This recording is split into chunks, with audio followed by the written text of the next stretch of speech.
They shouldered the children and our packages, and in a triumphant procession, cheered by so much kindness, we climbed up the village street, Antonio at the head, with Donata, their baby, on his shoulder.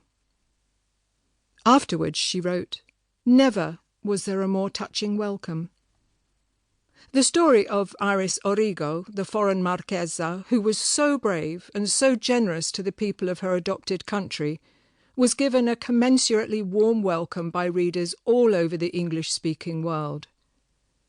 That story is true, but it shows only one aspect of the colourful life and complex personality of Iris Origo. In wartime, she was a kind of Mother Courage, but she was also a sophisticated and cosmopolitan woman with a fierce intellect. The diarist, Frances Partridge, met her when she was a 21-year-old bride. So slight, like a flame, very delicate, almost like a Botticelli, with a very quick voice and a mind as quick, running from one thing to another, and alarming because so clever. A few years later, in 1935, Origo was in London again with her beau of the moment, the novelist Leo Myers, and there she met Virginia Woolf. Woolf describes her.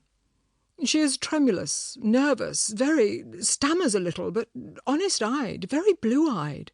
She's clean and picks her feet up.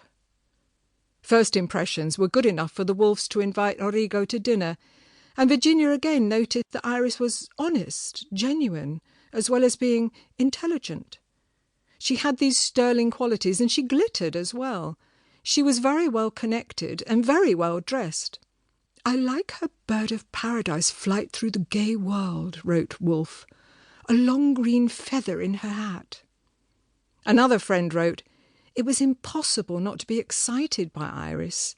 She was technically on fire. This vivid bird of passage had led a cosmopolitan and privileged life. Her mother, Sybil, was the daughter of the Anglo-Irish peer, the Earl of Desert. Her father's family were rich Americans. Their fortune came from railroads, shipping and sugar beet. They spent it on philanthropy, on being among the founders of the New York Public Library, on their houses on Madison Avenue and Long Island, and a box at the Metropolitan Opera. Moving from one grand family home to another, Iris grew up knowing she was, in many ways, exceptionally fortunate. No amount of money or social position, though, could protect her from loss. Within weeks of her birth, her father, Bayard Cutting, had his first hemorrhage. Throughout her early childhood, Iris and her parents traversed the globe in search of treatment for his tuberculosis, or failing that, at least a climate that might alleviate it. They tried California, they tried Switzerland, they tried various Italian resorts by the sea or in the mountains. They were in Egypt when, just short of his 30th birthday, he died. Iris, whom he dotingly called Bullet Head or Fatty, was 7.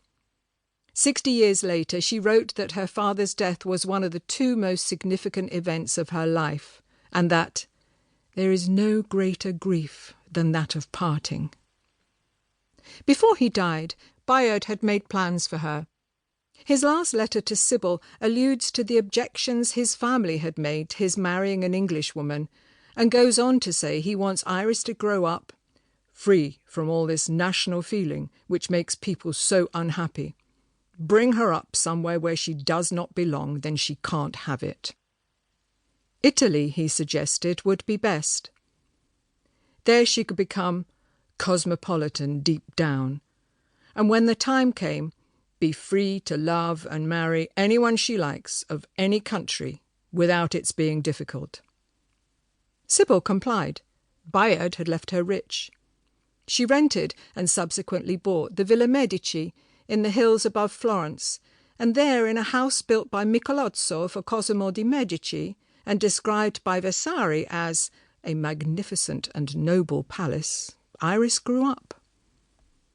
As the only child of an eccentric and hypochondriac mother, she didn't have the easiest adolescence, but it was a mind-broadening one. Her mother, reclining on a sofa in a fortuney tea gown, would read poetry aloud to her, or, when feeling more energetic, would drag her along on excursions.